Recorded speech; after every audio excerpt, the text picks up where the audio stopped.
Fox News Alert, busy day on Capitol Hill as we are watching some high-stakes hearings. Deputy Attorney General Rod Rosenstein facing a Senate panel for a budget hearing earlier, where he was hit with a barrage of questions about the Russia investigation.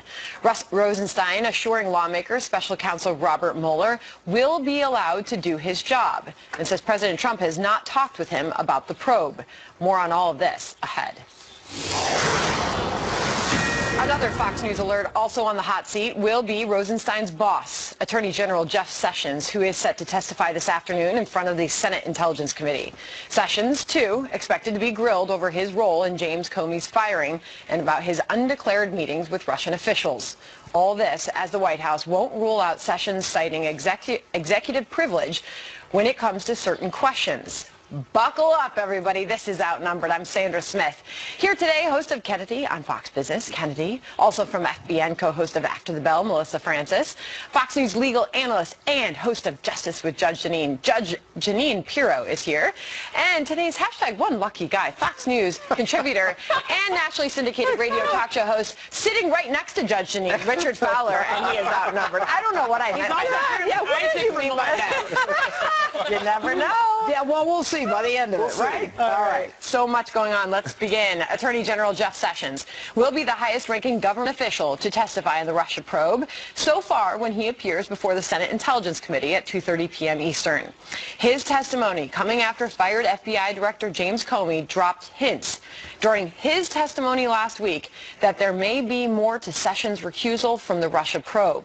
And while Sessions will be testifying before his former colleagues, he may not get a warm welcome from all. One of his questioners, Democratic Senator Jack Reed, on what we may expect.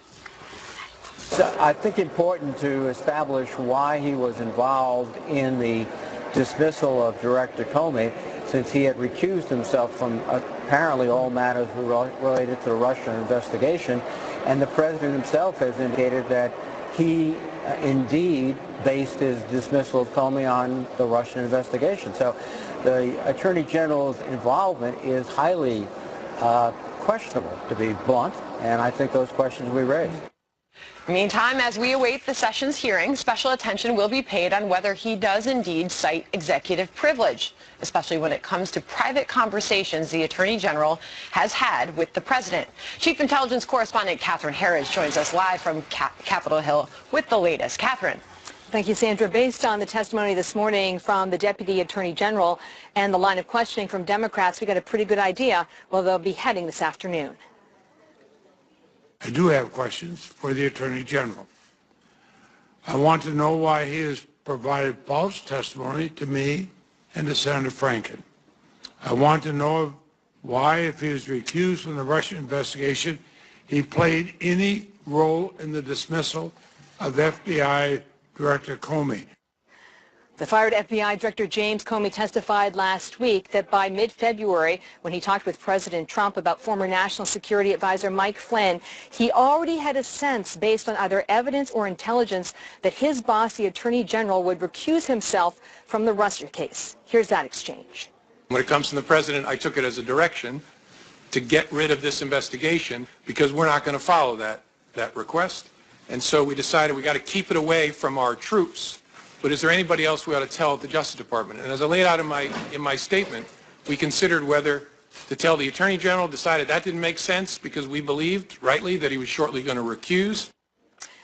The FBI director also testified that he believed he was fired over his handling of the Russia probe, and then he questioned what role the Attorney General played in his firing because the Attorney General had taken himself out of all matters Russia.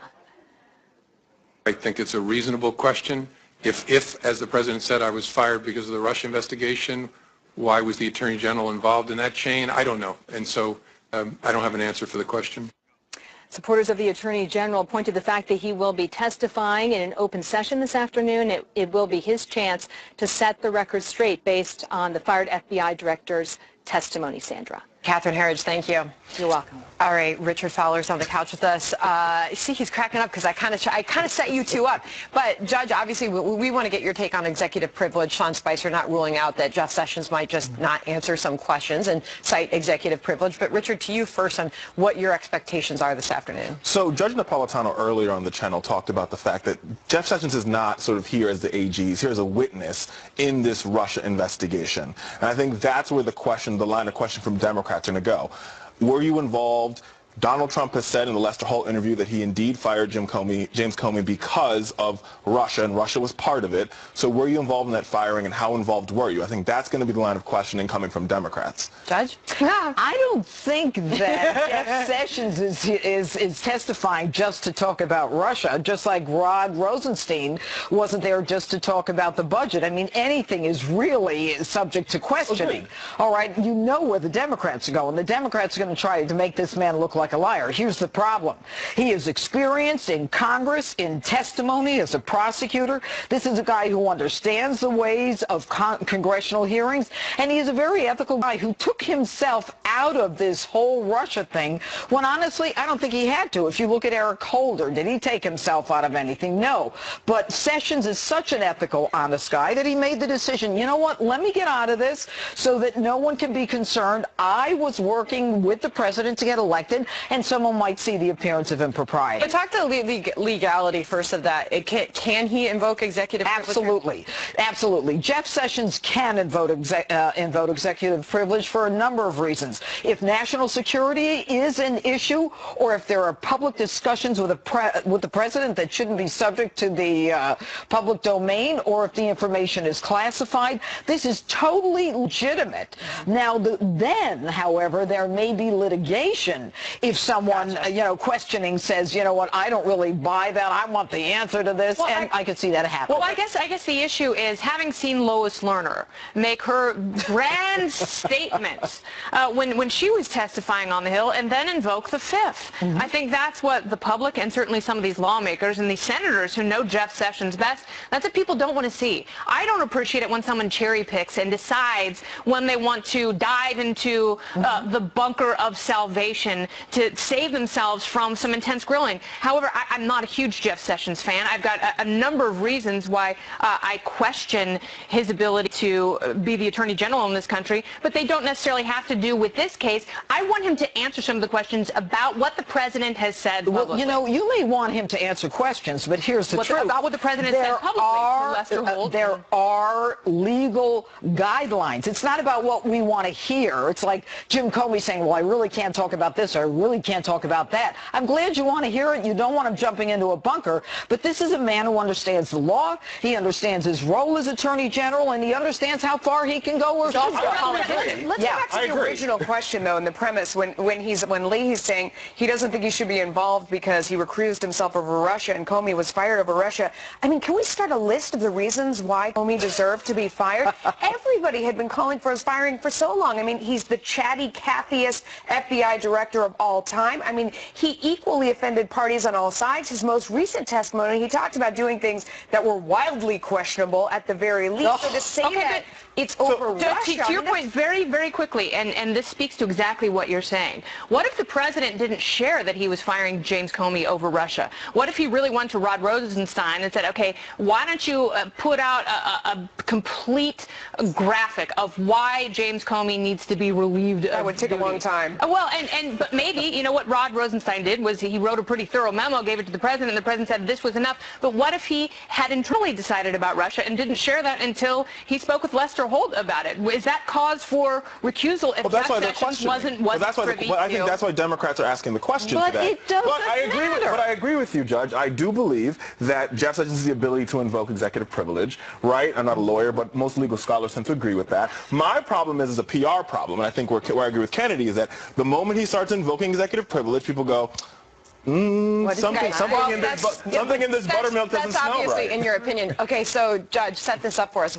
What is at stake with this testimony, with this hearing today, for the administration, broadly speaking? Well, I think that what the administration is saying is, look, Jeff Sessions could have said, I want to testify in a closed hearing. He said, no, I want to testify in an open hearing. I want everyone to question me. I have no problem. If I have to, I'll invoke the legal protections that are incumbent upon me to allege. And what he's got to do is try to explain what he did, why he did it. And Kennedy, I agree with what you said. I mean, the truth is, it doesn't matter what the reason is for Jim Comey's being fired, and I'm so sick of talking about it. You know what? Jim Comey, at this point, is a leaker.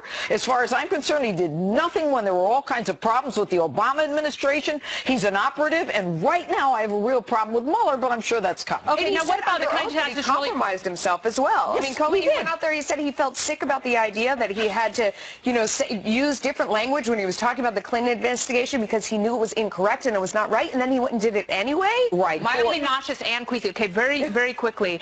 Judge, what happens if Jeff Sessions goes before this committee and gives a completely different account of that conversation he had with James Comey before the president wanted to meet with Comey privately? Because the president said Jeff Sessions didn't say anything. He his body language insinuated, and his silence, that he knew it was wrong and he was uncomfortable, but he didn't speak to, why it was okay for the president to meet with Comey privately. Now, what if Jeff Sessions goes before the Senate Intelligence Committee and gives a completely different account? Like what? What is he going to say? We weren't asked to leave? What is he going to say?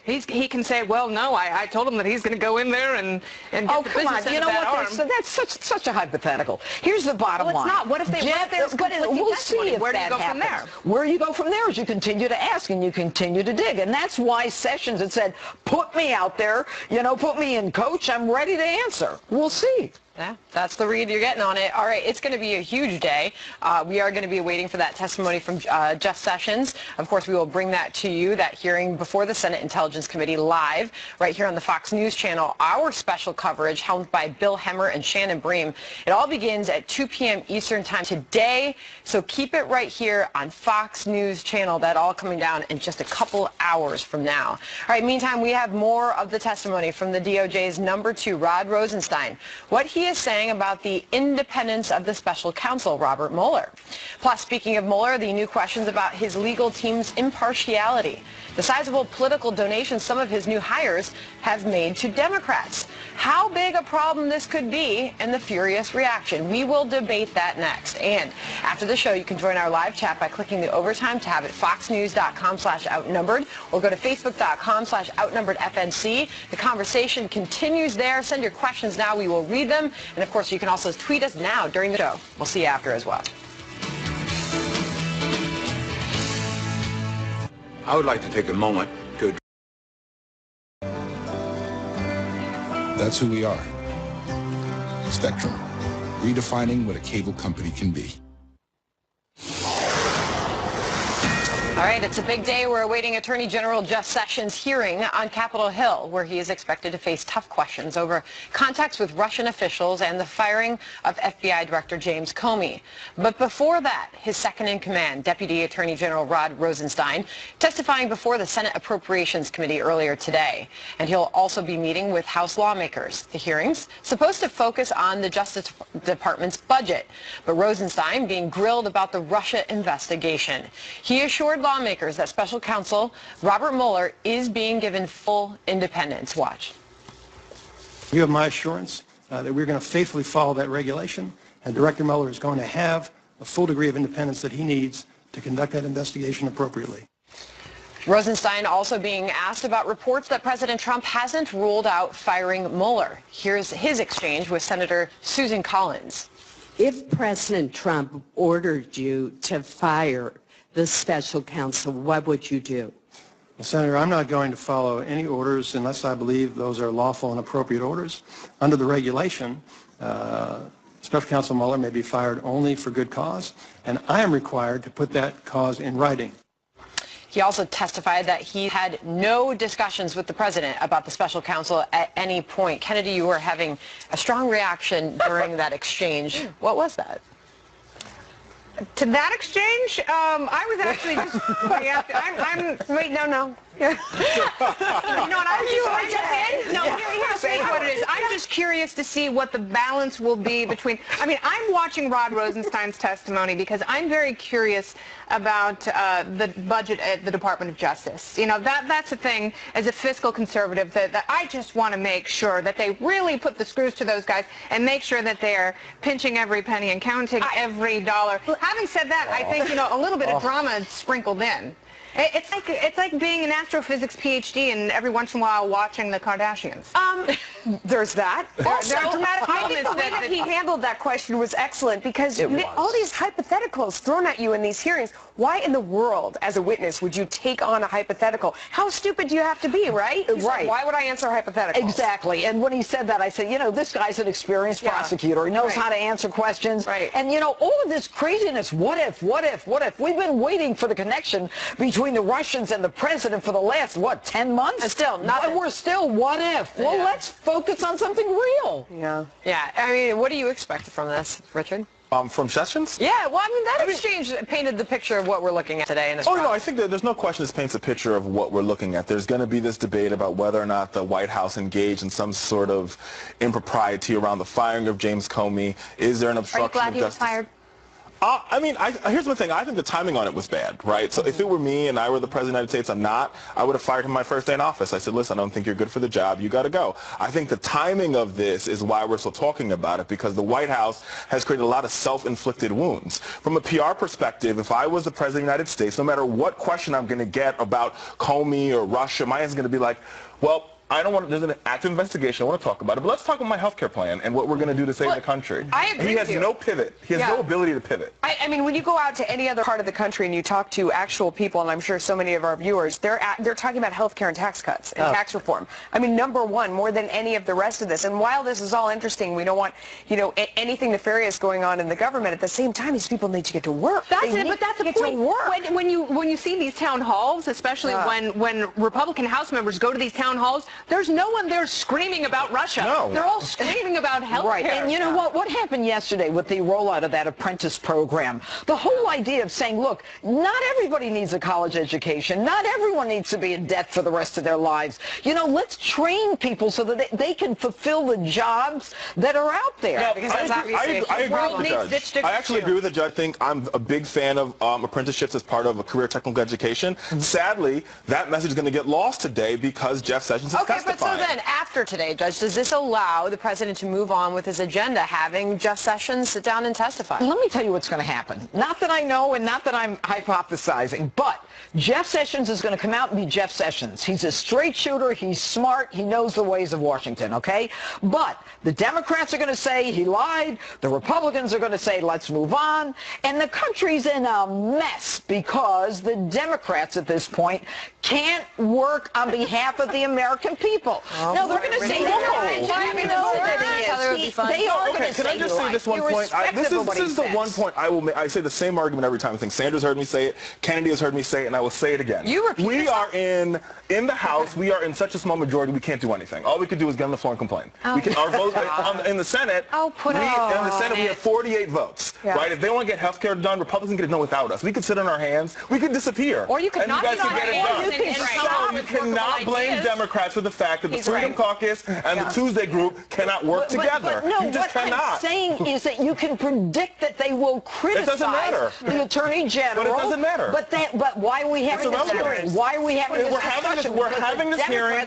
No, that's not true. We're having this hearing. Richard Fowler, how dare you? That's a cop-out. We're having this hearing. Look at some of the legislation on criminal justice reform alone that has been bipartisan. And I think if Democrats come up with good solutions and actually work with let's talk about criminal justice reform. When President Obama was in office, we tried to get criminal justice reform done. Democrats, Republicans working together still couldn't get through the House because of House Republicans. Number one. Number two, the intelligence investigation is a bipartisan one, and I actually think it's a good bipartisan investigation where Richard Burr is concerned about Russia engaging in our election just as well as Mark Warner. Get to it. Get But the let's be evidence very and get real. out. But let's be very real. You do not, as a prosecutor, say this person must have committed a crime. Ergo, I will spend all my resources to identify. Oh, so the Mueller investigation is one about some sort of criminal intent. The Senate investigation is a fact-finding investigation to hopefully dictate how we legislate, making sure that elections are safe. Okay, you guys said you were going to get along so beautifully. That didn't happen. We actually like each other. Just to see what happens on the couch. We're not on camera. In the meantime, Robert Mueller facing new questions about whether he can remain neutral when it comes to spearheading the Russia investigation. This amid multiple reports that at least 3 of 5 new hires on his legal team have donated almost exclusively to top Democrats, including former President Obama and Hillary Clinton. Former Speaker of the House, Newt Gingrich, who has been highly critical of Mueller's appointments, believes his legal team can't be impartial because of their links to the left. Watch. I do think the congressional Republicans ought to look into this. Mueller's first 4 hires were all Democrats. One of them had worked for the Clinton Foundation. One of them had, in 2 cases, deliberately hid evidence from the defense, one of which was repudiated by 9-0 by the Supreme Court. These are bad people. Bad people? Bad people. I mean, these are people who are going to be after Trump. So, Judge, that's one side of the story. The other side, you could say, you know, there are always attorneys that go out there and defend criminals who they don't believe in, they don't agree with. That's their job. I get that. You know, so you have to be unbiased in the legal profession no matter what you're doing. What do you think about this? Well, I think being unbiased is one thing. I mean, we're not criticizing someone for the clients they've had in the past. But when you bring on a whole team that has made it very clear affirmatively that their money, their hard-earned money, is going to Hillary Clinton and Barack Obama, and let's investigate Trump. I mean, all you need to do is have half a brain to figure out where they're headed. They are looking for a crime. They are, as far as I'm concerned, prejudging him. Why not have people who supported Donald Trump? Why not do 50-50? So let's have a real conversation. So this is a Washington. We're not having one? No. I'm just going to say this is a Washington thing, right? So a lot of times when people want to work for the Justice Department, they play both sides. They're like, well, let's see. I'm going to give to one so I can get an appointment. Remember, this is a congressional appointment. All of these individuals in this investigation were once DOJ staff, and to get a DOJ staff, you have to be approved by the Senate, appointed by the President. So you play politics. There's probably some out there that have given to George Bush, and maybe you should have picked some of those. But Mueller is above. Both Democrats and Republicans can agree, including Newt Gingrich 2 weeks ago, that Mueller is above reproach. He's the one in charge of this investigation. He's like this with Jim Comey. Mueller and Comey are buddies. But remember, the Trump administration in the assessment of who you're going to believe, whether credibility is at stake, if you're friends with one witness as a judge, I'd throw that person out. I get it. That is not something that is ethically proper. All right, I'm going to jump in because this is to be continued on Outnumbered. Meanwhile, we've got to get to the White House because President Trump inviting senators to meet with him at the White House for lunch today. We're told to discuss health care with those senators. The White House saying Obamacare continues down a death spiral. The president and the vice president meeting with many senators in that room. Let's listen. Thank you very much. Greatly appreciate it. Very happy that you're all here today. Republican senators, we're going to be discussing the urgent need to repeal and replace the disaster known as Obamacare. It was just announced yesterday that 2 million people have dropped out of Obamacare, 2 million additional. They're leaving fast. Premiums have increased by an average of more than 100% nationwide. In North Carolina, premiums have gone up 176%. In Arkansas, premiums have gone up 128%. In Pennsylvania, premiums have gone up by 120%. And I hate to say this to you, Lisa, but in Alaska, they've gone up 207% on Obamacare. You know, I used to mention only Arizona because they were up 116% in Arizona. Now Arizona is like good by comparison to some of the numbers, but they're way up in Arizona also. Insurers are fleeing the market. Last week it was announced that one of the largest insurers is pulling out of Ohio, great state of Ohio. That could mean another 20 counties, at least 19,000 people in Ohio will have no plan at all. Nationwide, 1 in 3 U.S. counties have only a single insurer, and many of those insurers, as you know, have announced that they're leaving. Obamacare has been broken, and it's been a broken promise. One after another, Americans were told that if you liked your doctor, you'll keep your doctor. That was a lie. They were told that if you liked your plan, you'd keep your plan. That was a lie. Americans were told premiums would go down by $2,500 per year, and instead their premiums went up to levels that nobody thought even possible. The House has passed a bill, and now the Senate is working very, very hard, and specifically the folks in this room, and I really appreciate what you're doing, to come out with a bill that's going to be a phenomenal bill for the people of our country. Generous, kind, with heart. That's what I'm saying. And that may be adding additional money into it. I'm going to come out with a real bill, not Obamacare. And the results are going to be fantastic, and hopefully it'll be announced at the appropriate time, and everyone's going to be happy. But by contrast, Republicans in Congress, as hard as they're working, you have the Democrats on the other side who truly have become obstructionists. Even their new motto, resist. And I guess it's a pretty accurate motto. Every time I see it, I say, that's right. That does represent the Democrats. It's called resist. And it's very unfortunate. And I actually said, if we came up with the greatest health care plan or tax cut, because we're coming out with massive tax cut and tax reform, but if we came up with the greatest health care or tax cut ever in our country's history, we wouldn't get one Democrat vote. It's obstruction. So the Republicans are working hard. We've passed and signed 38 pieces of legislation, which nobody likes to talk about. I think probably seldom has any president and administration done more or had more success so early on, including a record number of resolutions to eliminate job-killing regulations. And we see it all over the country where jobs are starting that would never have started ever under any circumstances. So I'd like to thank our great Vice President for being here. I'd like to thank all of the senators who I have so much respect for. I've gotten to know and love some of them and know and like others. But I have great relationships with every one of them. And I'll tell you what, I do have a lot of respect for the people in this room. I can tell you that very much, and I appreciate you being here. Just a little bit on the economy. Unemployment has fallen to a 16-year low, and manufacturing confidence is at an all-time high. Just came out with a report, the highest level of confidence in the history of the reports, which are, they've been taking these statistics for many, many years, Mike, I'll tell you. And in the history of this report, the confidence level is at the highest point it's ever been. Companies are moving back into the United States. You see it in Michigan where the auto companies are coming back in and they're expanding their existing plants. And they're saying, well, maybe we're just going to have to build in the United States, and that's the way it's going to be. I was also really thrilled last week, and had a lot to do with even their opening ceremony, where in Pennsylvania they're opening a brand new coal mine. That's the first coal mine that's opened in this country in a long time. It's brand new. Many of them are being reopened, but this is a brand new mine. That hasn't happened for many, many years. So we're keeping our promise to the American people. And that's why it's so important for the Senate and the senators that are with us today to come up with a great health care plan.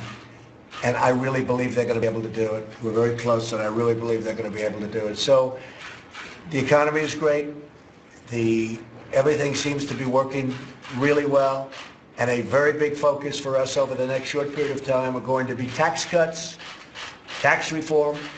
We're going to be putting in a very major infrastructure plan, and for this group in particular, we're going to be focused on Obamacare, repeal and replace. I've been talking about repealing and replacing Obamacare now for almost 2 years. Don't forget, on June 16th, June 14th is my birthday, but June 16th was the day I announced that I was running. Some people said, really? That going to happen? And it happened. But it's been exactly, so in 3 days, it's exactly 2 years, Johnny. So we're very happy about that. And from day one, I said, we're going to repeal and replace Obamacare, and that's what we're going to do. So we've kept our promises. We've gotten rid of the regulations. The economy is going really well and going to get even a lot better. Numbers for the quarter are going to be very good, I believe. When the numbers are announced, the GDP numbers, I think they're going to be shockingly good based on all of the facts that we're hearing and based on the enthusiasm from the businesses because they're doing well. And we've just started. So I want to thank you all, and I want to thank you, Senators, for all being here. We appreciate it. And now what we'll do is we'll start talking about the replacement for Obamacare, which will be far better than Obamacare. Thank you very much. What's your time frame, Mr. President? As soon as we can do it. As soon as we can do it. Thank you very much, everybody. Thank you. Thank you very much. Thank you. All right, that's President Trump meeting with senators at the White House over lunch today to discuss the health care in this country, saying health care is a disaster, talking the status of repealing and replacing Obamacare. He said Democrats truly have become obstructionists. By the way, I should point out who was sitting in that room. Among the senators was Senator John Thune of South Dakota, where premiums from 2013 to 2017 skyrocketed 124%. Also Senator Pat Toomey of Pennsylvania, where premiums are up 120%. And also Senator Mike Lee was sitting in that room, Republican from Utah. Utah has seen its market premiums up over 101%. So they were all taking keen interest in meeting with the president today over lunch at the White House. The president then went on to tout the economy and talk about other things, promising tax cuts, also talking about infrastructure, saying more to come. He said it is important to keep our promises to the American people. The President Trump at the White House. Kennedy? All right, ousted FBI Director James Comey in his testimony last week, of course, admitting to orchestrating a single leak to the New York Times after his firing. My judgment was I needed to get that out into the public square, and so I asked a friend of mine to share the content of the memo with a reporter. Didn't do it myself for a variety of reasons, but I asked him to because I thought that might prompt the appointment of a special counsel. But now a close source says President Trump may formally accuse Comey of a string of other leaks to the New York Times dating back to at least March. And they're set to file complaints with the Justice Department Inspector General and Senate Judiciary Committee. This, as an independent Fox News review of the Times reporting dating back to January, reveals a host of stories sourced to top FBI and Justice Department officials and related sources that either paint Comey in a positive light or push a message he was unable to personally disclose. Comey testified back in May that he'd never been or directed another FBI official to be an anonymous source for news reports about the Trump White House or the Hillary Clinton email investigations. Melissa. I think that the drive of this is very interesting because the speed and alacrity with which he got that out into the public square, as he said, that's what he said, indicates that he had to have done this a zillion times. And when you look at it, when he said, you know, I had to get it out in the public square, I didn't do it myself for a variety of reasons. Like what? Like the seagulls at the beach. Yeah. Look, here's the problem with that whole thing. As if he was going to walk out a stack of papers to a reporter in his driveway. Yeah, but when you've got Jim Comey deciding that he's going to leak, think about why he's leaking. He leaked for the purpose of getting a special counsel. Wait a minute. Jim, you were the head of the FBI. Right. The president was not under investigation. Now that you're a fired, disgruntled ex-employee, oh my God, we got to get a special counsel out there to investigate the president. Yeah. Can't you see through this? He needed to get that information out so that he could go after the president. But when he was the head of the FBI, there wasn't anything worth going after. Yeah, exactly. What a hero. I want to bring Richard into this because the Fox News report shows that the New York Times had several interesting stories written by the man who wrote the Comey memo story, Michael Schmidt, with Daniel Richman, who is that Columbia law professor, the close friend of James Comey. And it's interesting because the three of them tend to collide in a perfect storm of journalism several times, dating back decades. So is Comey a big fat leaker? If he is a leaker, then he perjured himself by saying he never leaked. So if that's the case, then that's the case. Like, I mean, there's the facts are the facts, and the facts will sort of rule themselves out. But here's my thought on this, right? So I think, like, I don't think that there is, in my opinion, I disagree with a lot of people in my party, that there is some sort of collusion between Russia and the Trump administration. It might be some loose contacts with no clear collusion.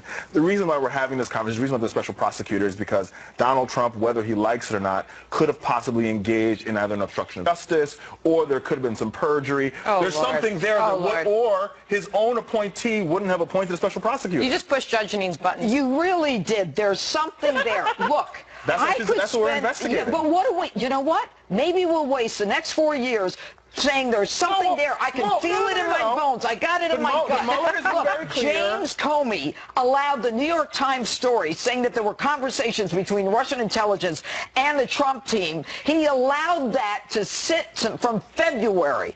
And then now he says he wants to be transparent and he's coming before Congress. This guy is promoting a narrative that is you have to admit that you cannot say that this White House is blameless here. Mike Flynn should have never worked at this White House. And that's why he was out. He should have been hired.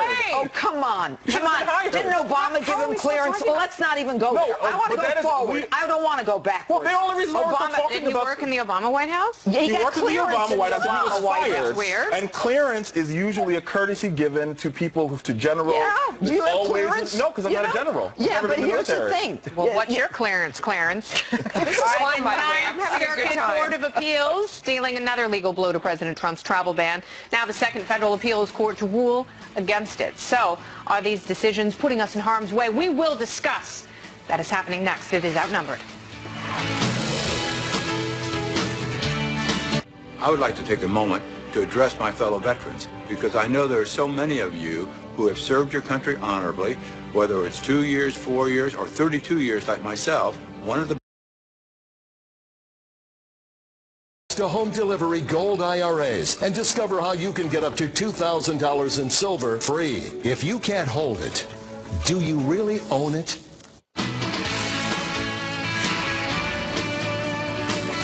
President Trump taking aim at the Ninth Circuit Court of Appeals after it ruled not to reinstate his travel ban of 6 mostly Muslim nations.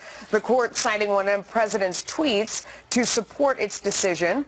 But still, he is firing back on social media, writing, well, as predicted, the Ninth Circuit did it again, ruled against the travel ban at such a dangerous time in the history of our country. Supreme Court. Ranking member of the House Judiciary Committee, Democrat Dianne Feinstein, praising the decision, releasing this statement, quote, the ban won't make any of us safer and fuels anti-American sentiment around the world by sending a message that the United States is taking punitive action against one religion. While presidents have broad authority over immigration, the Ninth Circuit rightly noted that power is not absolute, and President Trump far exceeded it. That ruling comes after the Fourth Circuit also blocked the travel ban last month, a decision the White House is appealing to the Supreme Court. Kennedy, I'm going to go to you first because these two are going to start fighting it. Oh my gosh, I can't wait. Yes. I'm actually really excited. I'm going to keep it brief. Go. Brevity is the soul of wisdom. Give me your take. Dianne Feinstein is all over the place. You know, yesterday she wants to investigate Loretta Lynch, and today she's saying that the president overstepped his bounds. The one thing I do agree that it doesn't necessarily, I think the travel ban gives us a false sense of safety. However, I don't think we should not make immigration policy for fear of appeasing terrorists. You know, it's like, oh, they're going to be mad at us, therefore we shouldn't do it. I don't think that's a good reason to have any sort of policy in this country, but I do think we need to have a discussion about immigration and how we can make it safer for us, and some of the safe holds and methods we can use, and maybe modernize things and make them less bureaucratic, and perhaps privatize aspects of this overwrought bureaucracy. Oh, wait, before I hand it over to you two, being the legal mind, the brilliant legal mind that you are, Judge, does the president tweeting about this, does this, first of all, is it even affecting the situation, and is it negatively? The court made it clear that they were looking at the president's tweets. Yeah. Now, and campaign rhetoric. Going back. But here's the problem. Any document, any contract is to be assessed, including the executive order, within the 4 corners of that document. You never go outside of the document to say, this is really what he was thinking, not what's in the document. You look at the document. I've never seen anything like this in my life. So the tweets shouldn't apply, but they are. Right, exactly.